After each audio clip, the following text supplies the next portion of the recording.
Good morning to dear students.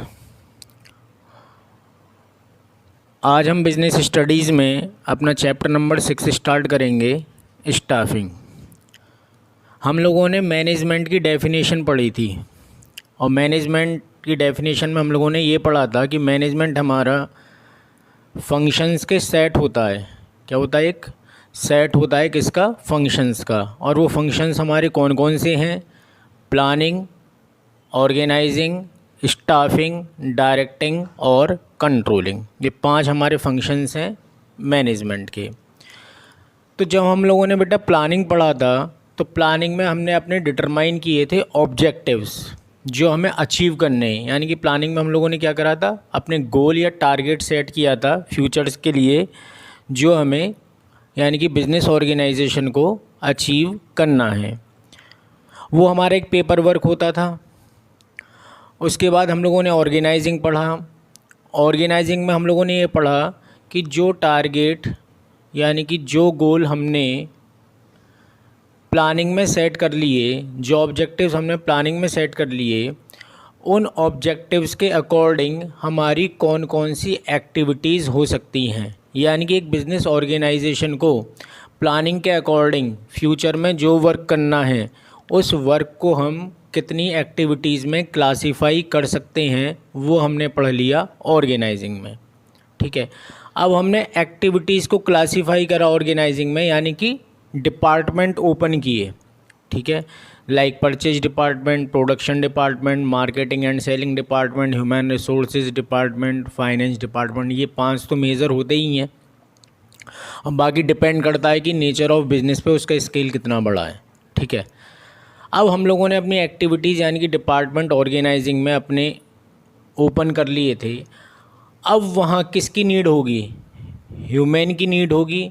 काम करने के लिए आपको क्या चाहिए? ह्यूमन पावर चाहिए। अब उसके लिए आप क्या करोगे? स्टाफिंग करोगे। जाहिर सी बात है, क्या करोगे? अपॉइंटमेंट करोगे। किसको? पर्सन्स को। तो पर्सन्स को अपॉइंट करना या करते रहना इन फ्यूचर, अगर न्यू ऑर्गेनाइजेशन ओपन है तो सबसे पहले तो आप अपॉइंटमेंट करोगे फुल ऑर्गेनाइजेशन में। ठीक है, पूरी ऑर्गेनाइजेशन में जितने भी डिपार्टमेंट हैं वहाँ पर आप क्या करोगे? कॉम्पिटेंट पर्सन्स को अपॉइंट करोगे। और उसके बाद अगर हमारी ऑर्गेनाइजेशन धीरे धीरे चलने लग गई तो बाद में जैसे जैसे आपकी जॉब वैकेंट होती चली जाएंगी, ठीक है, यानी कि आपकी पोस्ट वैकेंट होती चली जाएंगी, उसके बाद आप उन्हें क्या करोगे? रिफ़िल करोगे। दोबारा से आप कॉम्पिटेंट पर्सन्स को अपॉइंट करोगे। तो हम कह सकते हैं कि अपनी वैकेंट पोस्ट पर कॉम्पिटेंट पर्सन्स को अपॉइंट करना ही क्या कहलाता है? स्टाफिंग। यानी कि जो हमारी खाली जगह हैं अपनी ऑर्गेनाइजेशन में, बिज़नेस ऑर्गेनाइजेशन में, उन खाली जगह पर, उन खाली स्थानों पर योग्य पर्सन्स की नियुक्ति करना, उनका अपॉइंटमेंट करना क्या कहलाता है? स्टाफिंग। बात समझ में आ गई? अब इसको हम रीड करते हैं, समझाते हैं, पढ़ते हैं बोर्ड पर। फर्स्ट क्वेश्चन बनता है आपका, डिफाइन स्टाफिंग। तो अभी जैसे मैंने बताया, स्टाफिंग का मतलब क्या होता है कि जो आपकी वैकेंट पोस्ट हैं उनको फिल करना किसके द्वारा? कॉम्पिटेंट पर्सन के द्वारा। ठीक है, जो योग्य पर्सन है उन्हीं को ही आप क्या करोगे? जॉब अलॉट करोगे। तो वो होता है आपका स्टाफिंग। तो हमने इसको यहाँ पर लिखा है, staffing means appointing competent persons. Staffing का मतलब क्या होता है? आप अपॉइंट करोगे किसको? कॉम्पिटेंट पर्सन्स को, according to the importance of the post in the organisation. किसके अकॉर्डिंग? जो आपकी ऑर्गेनाइजेशन में पोस्ट है उसकी इम्पोर्टेंस के अकॉर्डिंग आप कॉम्पिटेंट पर्सन्स को अपॉइंट करोगे अपनी बिजनेस ऑर्गेनाइजेशन में। वही होता है आपका स्टाफिंग। ठीक है, एक लाइन की डेफिनेशन है। ये तो आप वैसे भी बता दोगे, कोई आपसे पूछे स्टाफिंग का मतलब क्या होता है, आप भी कहोगे कि जॉब को अलॉट करना यानी कि अपॉइंटमेंट करना, वही हमारी क्या होती है? स्टाफिंग होती है। अब नेक्स्ट क्वेश्चन आता है इसके फीचर्स। क्वेश्चन नंबर 2 है आपका, explain features of staffing. 5 features हैं, ईजी हैं, डिफ़िकल्ट नहीं है। तो पहला फीचर आता है इसमें, रिलेटेड टू ह्यूमन बींग्स। अब आपको पता है कि जब आप स्टाफ करोगे तो किसी पर्सन को अपॉइंट करोगे, ह्यूमन को अपॉइंट करोगे, ठीक है। तो वो किससे जुड़ा हुआ है? ह्यूमन बीइंग से जुड़ा हुआ है। हालांकि हमें पता है कि प्लानिंग पेपर वर्क है, ऑर्गेनाइजिंग भी पेपर वर्क है, लेकिन जब स्टाफिंग की बात आती है तो वहाँ पर आप अपॉइंट करोगे तो ह्यूमन को अपॉइंट करोगे, तो वो किससे जुड़ा हुआ है? ह्यूमन नेचर से जुड़ा हुआ है, ह्यूमन बीइंग से जुड़ा हुआ है। क्योंकि हम लोग ही जाते हैं कहाँ पर? जॉब लेने के लिए, ठीक है। तो ये किससे जुड़ा हुआ है बेटा? ह्यूमन से जुड़ा हुआ है, ह्यूमन बीइंग से जुड़ा हुआ है। पढ़ते हैं इसको हम लोग। Staffing is directly related with human beings. Staffing किससे रिलेटेड है? डायरेक्टली ह्यूमन बींग से ये डायरेक्टली रिलेट करता है। It means planning and organising is only paper work. Planning में हम पेपर वर्क कर रहे थे, यानी कि ऑब्जेक्टिव डिटरमाइन कर रहे थे, और ऑर्गेनाइजिंग भी आपका पेपर वर्क था, उसमें भी हम लोगों ने एक्टिविटीज़ को क्लासीफाई किया था। But staffing involves appointment of competent persons on different jobs. लेकिन स्टाफिंग में क्या इन्वॉल्व है? स्टाफिंग में इन्वॉल्व है कि आप अपॉइंट करोगे कॉम्पिटेंट पर्सनस को, ठीक है, जो रिलेट होंगे डिफरेंट जॉब्स के अकॉर्डिंग। जो भी आपके यहाँ जॉब हैं, जो भी आपके यहाँ वैकेंट पोस्ट हैं, उनमें आप कॉम्पिटेंट पर्सनस को अपॉइंट करोगे, ठीक है। तो वही आपकी स्टाफिंग होगी। और किससे रिलेट होगा? वो ह्यूमन बीइंग से रिलेटेड होगा, क्योंकि प्लानिंग भी पेपर वर्क होता है, ऑर्गेनाइजिंग भी पेपर वर्क होता है, लेकिन स्टाफिंग में आप अपॉइंट करते हो पर्सनस को, ह्यूमन को। इसलिए किससे रिलेट हो गया बेटा? ह्यूमन बीइंग से ये हमारा रिलेट हो गया। सेकंड फीचर आता है इसका सेपरेट मैनेजेरियल फंक्शन। अब हमें पता है कि हमारे मैनेजमेंट के 5 फंक्शंस होते हैं। पहला हो जाता है सर प्लानिंग, दूसरा होता है ऑर्गेनाइजिंग, थर्ड आ गया ये स्टाफिंग, फोर्थ आ गया आपका डायरेक्टिंग, और लास्ट वन आ गया आपका कंट्रोलिंग, ठीक है। तो अब ये 5 में से सेपरेट है, ठीक है। ना तो ये प्लानिंग में शामिल है, ना ही ये ऑर्गेनाइजिंग में शामिल है, ना ही ये डायरेक्टिंग में शामिल है, और ना ही ये कंट्रोलिंग में शामिल है। तो ये सेपरेट मैनेजेरियल फंक्शन है किसका? मैनेजमेंट का, ठीक है। वही बात यहाँ लिखी हुई है। Staffing is separate function of management. Staffing management का सेपरेट फंक्शन है। It is not part of other function. ये किसी अदर फंक्शन का पार्ट नहीं है। जैसे प्लानिंग का पार्ट है, नहीं है सर। ऑर्गेनाइजिंग का पार्ट है, नहीं है सर। क्या ये डायरेक्टिंग का पार्ट है? नो। क्या ये कंट्रोलिंग का पार्ट है? नो। ये सेपरेट मैनेजेरियल फंक्शन है। But it is in itself, यह अपने आप में ही एक क्या है? मेजर फंक्शन है। जैसे बाकी मेजर फंक्शन है, प्लानिंग आपका मेजर फंक्शन है, ऑर्गेनाइजिंग मेजर फंक्शन है, डायरेक्टिंग मेजर फंक्शन है, कंट्रोलिंग मेजर फंक्शन है, कंट्रोलिंग मेजर फंक्शन है। तो आपका ये स्टाफिंग भी क्या है? मेजर फंक्शन है, लाइक अदर फंक्शन। जैसे आपके अदर फंक्शंस हैं मैनेजमेंट के मेजर, प्लानिंग, ऑर्गेनाइजिंग, डायरेक्टिंग और कंट्रोलिंग, सेम ही ये अपने आप में एक मेजर फंक्शन है किसका? मैनेजमेंट का, ठीक है। तो कह सकते हैं ये सेपरेट मैनेजेरियल फंक्शन हो गया मैनेजमेंट का। इसके बाद आता है essential at all managerial levels. हमने पढ़ा था चैप्टर नंबर 1 में कि हमारे जो लेवल ऑफ मैनेजमेंट होता है वो 3 टाइप्स का होता है, ठीक है। एक होता है हमारा टॉप लेवल मैनेजमेंट, दूसरा होता है मिडिल लेवल मैनेजमेंट, और सर तीसरा होता है लोअर लेवल मैनेजमेंट। अब तीनों मैनेजमेंट में जो हमारे 3 लेवल्स हैं, चाहे टॉप लेवल है, मिडिल लेवल है या लोअर लेवल है, इन तीनों जगह आपको ह्यूमन की नीड पड़ेगी।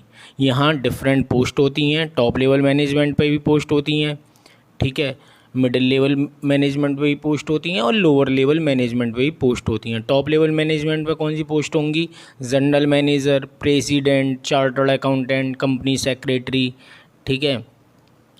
और मिडिल लेवल पे कौन सी होंगी? Purchase manager, sale manager, finance manager, production manager. फिर उनके सबऑर्डिनेट्स, उसके अंडर भी कौन वर्क करते हैं? सबऑर्डिनेट वर्क करते हैं, जो हम लोगों ने ऑर्गेनाइजिंग में पढ़ा था।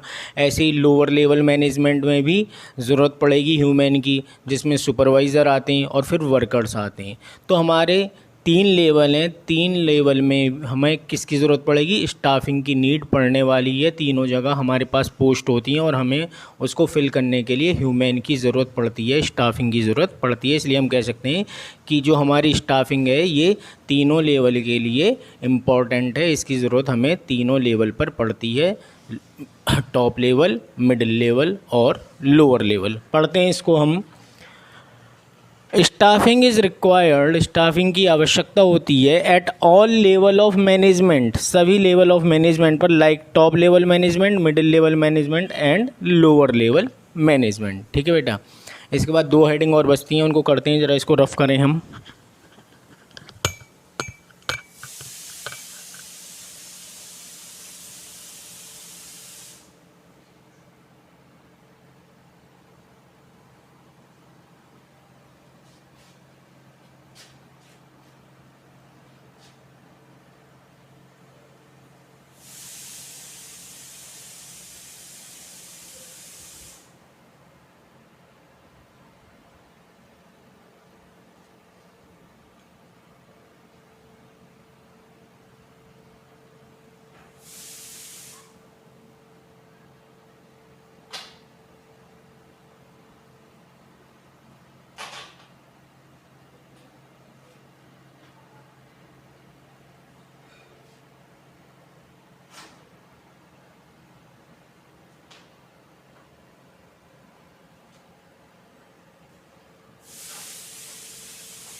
नेक्स्ट फीचर है बेटा हमारा स्टाफिंग का, related to social responsibility. Feature number 4, related to social responsibility. Class 11th में एक सेपरेट चैप्टर था हमारा, सोशल रिस्पॉन्सिबिलिटी ऑफ बिजनेस।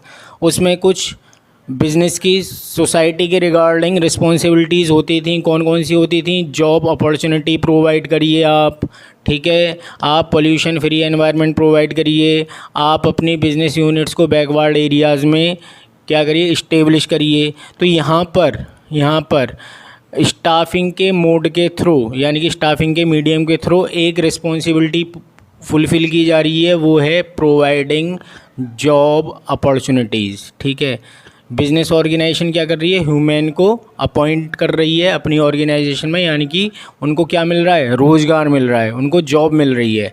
तो हम इसको पढ़ते हैं यहाँ पर, business organization have some responsibilities in respect of society. Business organization की सोसाइटी के रिगार्डिंग कुछ रिस्पॉन्सिबिलिटीज़ होती हैं, जैसे providing employment opportunity, pollution free environment, open business in backward areas. ठीक है, ये कुछ रिस्पॉन्सिबिलिटीज़ होती हैं। Therefore business organization fulfil social responsibility by providing employment opportunity. तो बिजनेस ऑर्गेनाइजेशन सोशल रिस्पॉन्सिबिलिटी कैसे फुलफिल कर रही है, एम्प्लॉयमेंट अपॉर्चुनिटी प्रोवाइड करवा रही है through the medium of staffing. Staffing के मीडियम के थ्रू वो क्या करते हैं, जॉब अपॉर्चुनिटी प्रोवाइड करा देते हैं। तो अपनी एक सोशल रिस्पॉन्सिबिलिटी को यहाँ ये लोग फुलफिल कर लेते हैं, बिजनेस ऑर्गेनाइजेशन। इसके बाद नेक्स्ट आता है आपका effect of internal and external environment. Staffing पर इंटरनल एनवायरनमेंट भी इफेक्ट करता है और एक्सटर्नल एनवायरनमेंट भी इफेक्ट करता है। इंटरनल कैसे इफेक्ट करेगा, इंटरनल में शामिल होते हैं बेटा ट्रांसफ़र, प्रमोशन और डिमोशन। अगर किसी पर्सन का ट्रांसफ़र होता है one branch to other branch, ठीक है, तो उस ब्रांच में क्या हो जाएगा, वैकेंसी वैकेंट हो जाएगी। ठीक है, जो वैकेंसी होगी वो क्या होगी, वैकेंट हो जाएगी, खाली हो जाएगी। तो अब आपको वहाँ न्यू पर्सन अपॉइंट करना पड़ेगा।